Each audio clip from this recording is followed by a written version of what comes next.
Part 13, Chapter 7. Blair was taking blood samples from the 3 healthy dogs who remained in the kennel. He'd already checked out those caged in the infirmary. Nearby, Clark was dishing out the evening meal. The kennel seemed empty with only 3 inhabitants, and the handler's melancholy was palpable.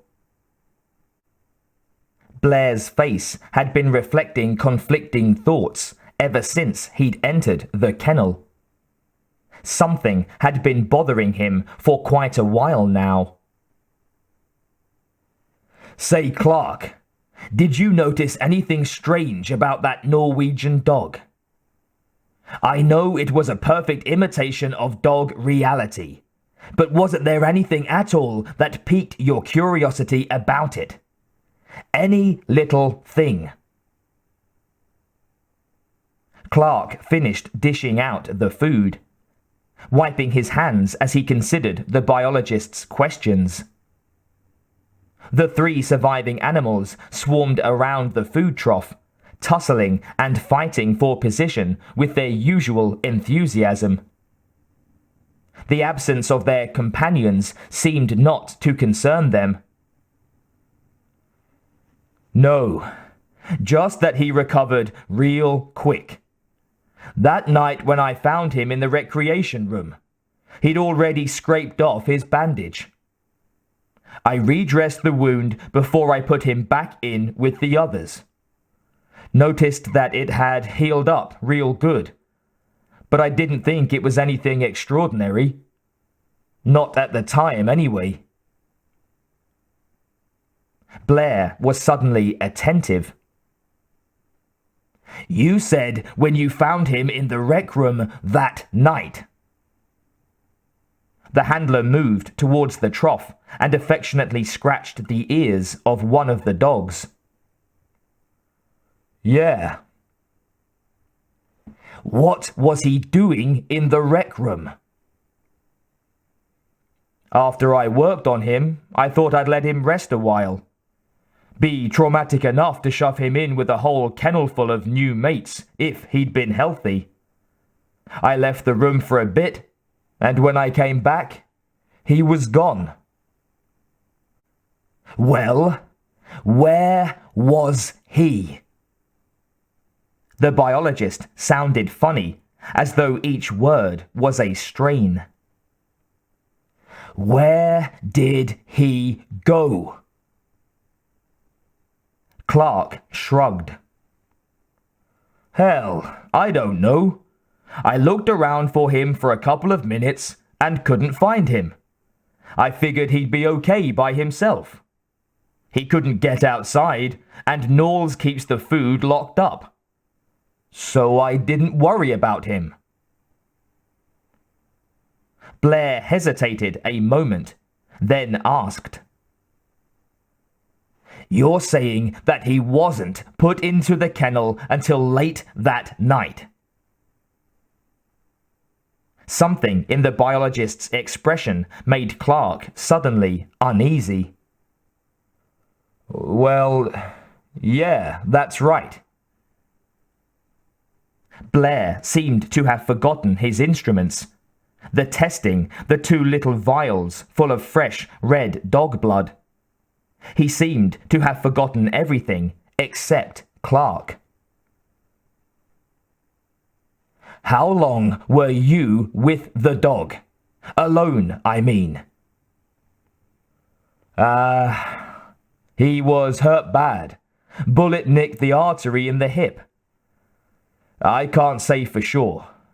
An hour and a half." Blair kept staring at him, moon-eyed. "What the hell are you looking at me like that for?" "No reason."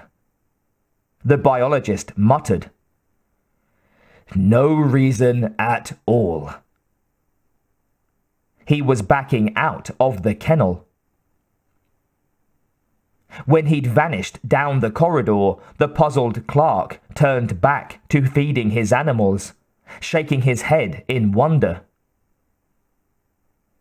Now what do you suppose got into him? The irony of his words didn't register on the dog handler. Blair finally located the station manager walking down the hallway near the south main entrance.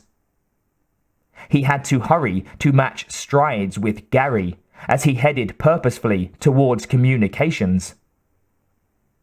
The biologist's face was pale, his expression filled with worry. "I'm telling you," he was saying urgently, "that in the time it was wandering around the station all by itself, it could have gotten to somebody. And I'm not talking about one of the surviving dogs." "Anybody sick?" No, I don't mean that kind of infection. You know damn well what I mean." Gary stopped outside the door to the communications room. For a change, every piece of equipment inside was online, including the operator. "Any luck yet?" Sanders shrugged, glancing back at the two men in the hallway. "Nothing from McMurdo, if that's what you mean. Couple of seconds of an Argentine disco station." Gary tried to hide his disappointment. "Well, stick with it. I want you at it round the clock. Get Copper to prescribe something for you if you need it. We've got to get some help in here." No! Blair was suddenly alarmed. "You can't bring anyone in here. That dog was all over the camp." Gary frowned at him. "You said yourself you don't understand what's been happening here. That you need better equipment and experienced advice. We need to get some experts in here. Nothing personal, but hell with that. I don't give a damn about that," Blair shouted. "I'm telling you, we can't." Bennings turned a corner, interrupting them. As he talked, he referred to a complex plastic chart filled with hastily scrawled meteorological symbols. Arrows and X's and readings in millibars covered the continent as thoroughly as ice. "What did you come up with?" Gary asked him. "Travel-wise, tomorrow may be okay," the weatherman told him.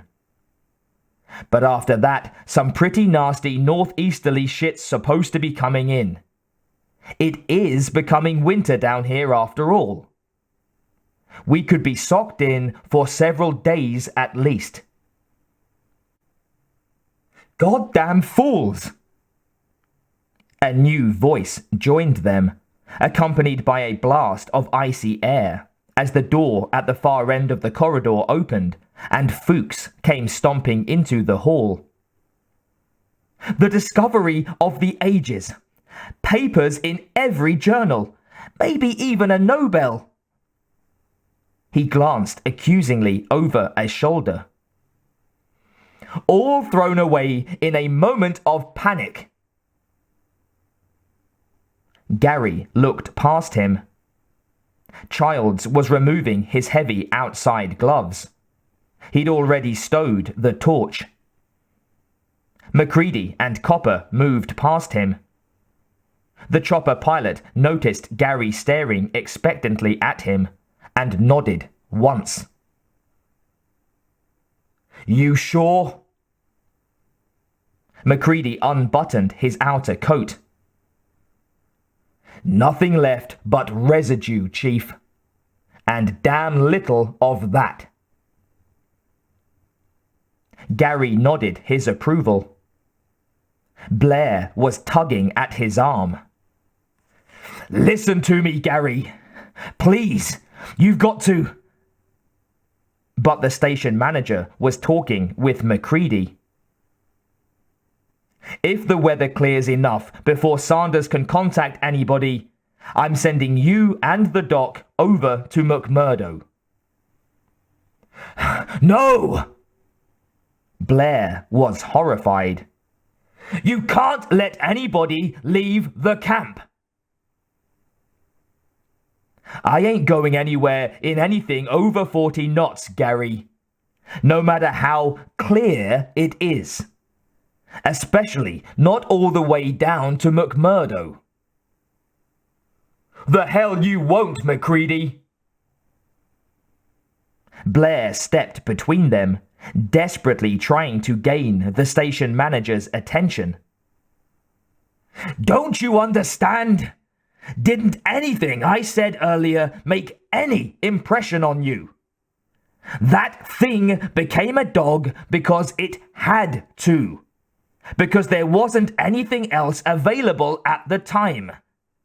It didn't want to become a dog. Gary whirled on him, his iron self-control finally cracking slightly. Damn you, Blair! You've already got everybody half hysterical around here. Why don't you shut up for a while? I remember what you said, and I think I understand the ramifications as well as anyone else. But I'm station manager, and I've got to make hard decisions. And it's my decision that we need some expert help in here. And the sooner, the better. I'm sorry if that doesn't square with your personal theories, but kindly keep in mind that I have to do what I think is best for everyone involved. And that's just what I'm going to do. But you can't let anybody leave, Blair insisted emphatically. You can't! Look, I'm just about fed up with this whole business, Blair. The station manager was restraining himself with an effort. I've got 6 dead Norwegians on my hands, a destroyed research station belonging to a friendly nation, a burned-up flying saucer, and according to Fuchs, I've just ordered the scientific find of the century cremated. How do you think I feel? Now fuck off! He turned deliberately away from the biologist and resumed his conversation with the phlegmatic MacReady. Blair went silent, ashen-faced and suddenly suspicious. And more than that, he was terrified.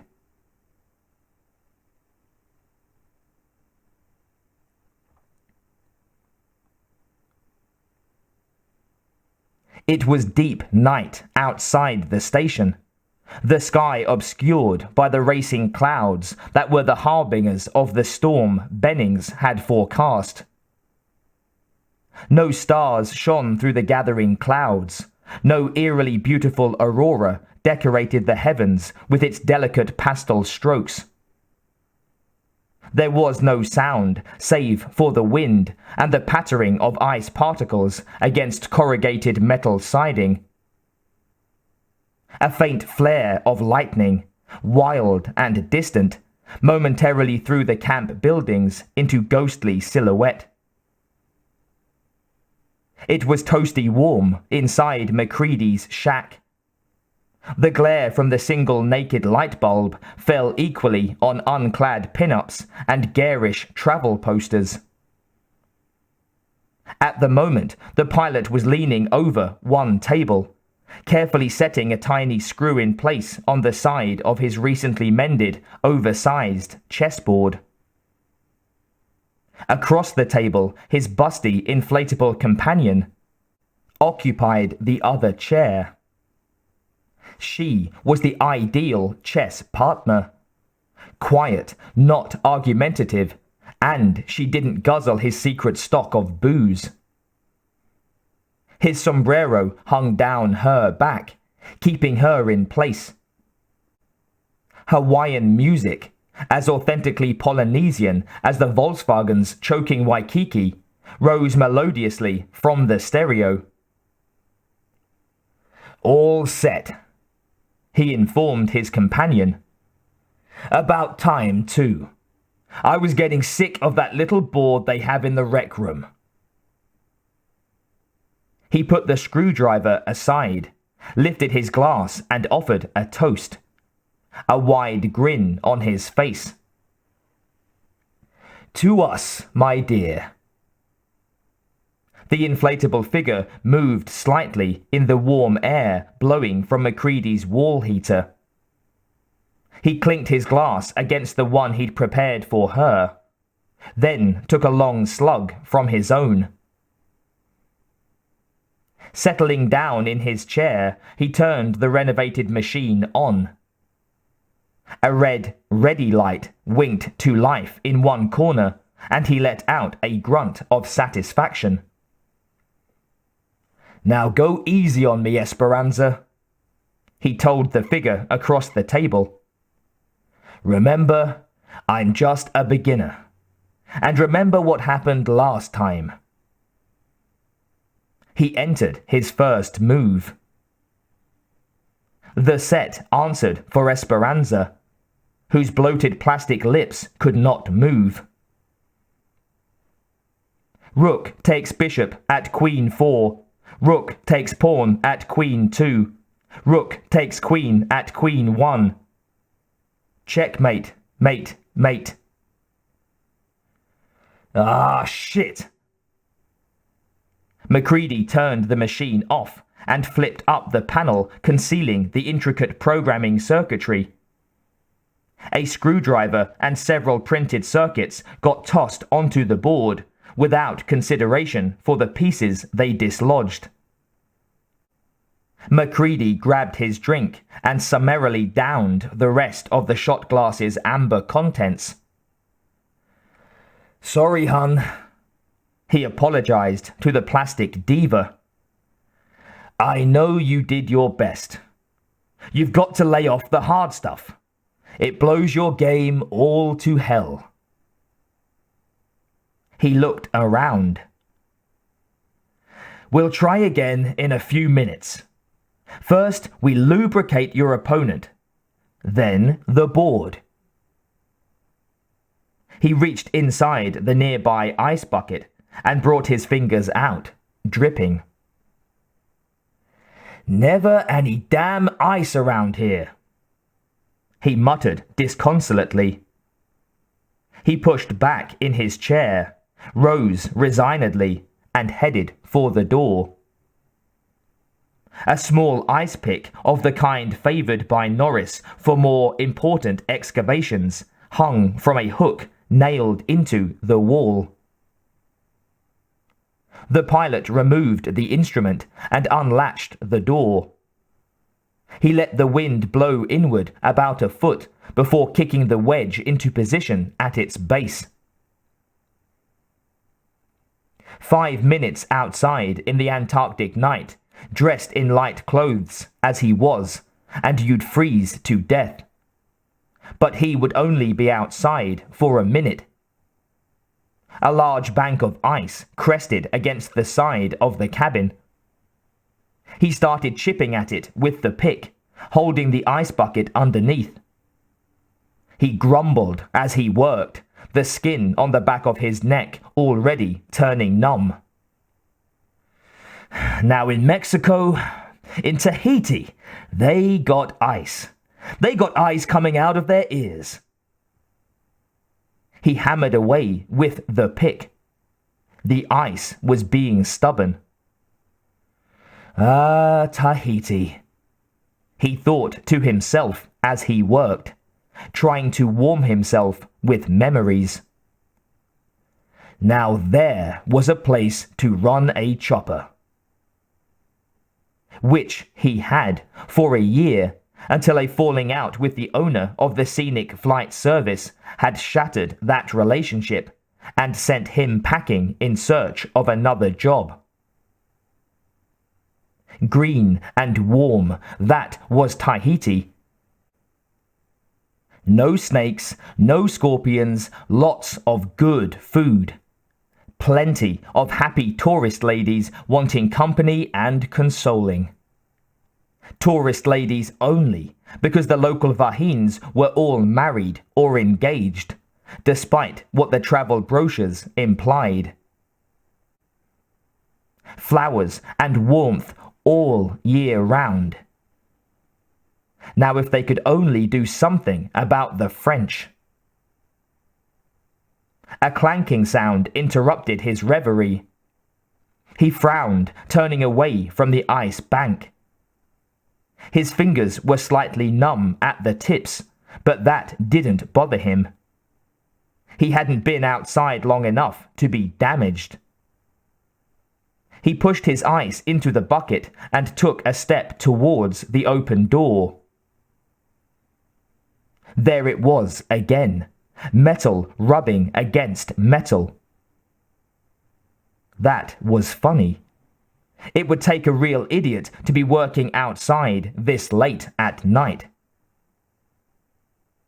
Sometimes the door catches in the main building failed, their special lubricating oil having frozen up, or a leak having deceptively sapped the protective fluid.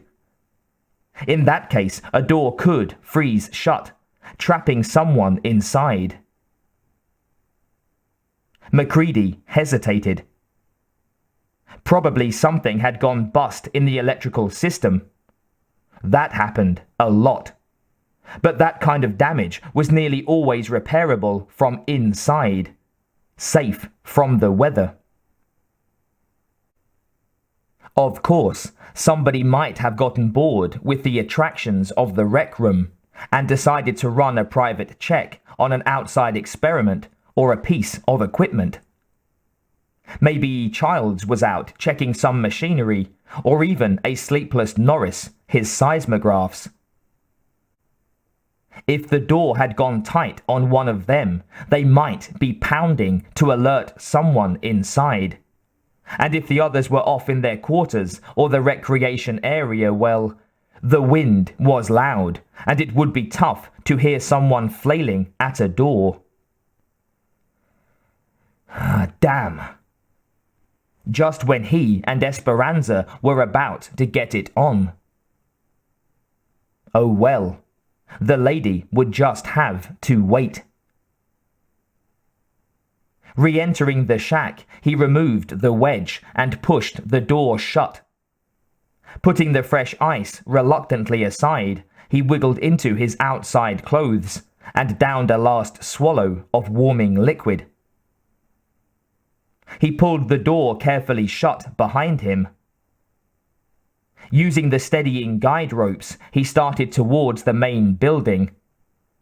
Snow scudded across the planks of the walkway. There was the sound again, near the rear of the main structure. He changed direction, then stopped. The noise had vanished and wasn't repeated. He cursed silently. If he'd bundled up and gone outside this time of night for nothing. He turned a slow circle in the darkness. The dim outlines of the two helicopters glimmered in the light of the overhead outside lamps. He had a sudden thought. Maybe the noise he'd heard hadn't been caused by anyone. The wind was blowing hard now and getting stronger as the anticipated storm rolled in off the Ross ice shelf. It was possible that one of the guy wires holding the copters in place had come loose. The end of a cable blowing around in the wind would cause an intermittent metallic banging, like the one he'd heard. Hell. The birds were his responsibility. As long as he was dressed for it, he might as well make a quick check and make sure everything was okay. He'd save himself a lot of trouble if something had come loose by fixing it now, before the full winter storm struck the outpost. Changing direction, he started down another walkway, heading towards the machines. He checked the nearest guy wires first. Everything looked tight, the wires thrumming softly in the wind. He was slogging around the nearest copter when he noticed that the door to the cockpit was ajar. Now that was odd. Also dangerous. He walked over and opened the door cautiously. The cockpit was empty. Of course it's empty, you idiot. He traced his anxiety to Blair's hysteria that afternoon in the hallway, when he'd been talking with Gary. It was all the biologist's fault, getting everyone on edge the way he had. Gary was right about that. Damn inconsiderate egghead. Ought to keep his crazier speculations to himself. He fumbled for a flashlight, switched it on, and scanned the cockpit interior.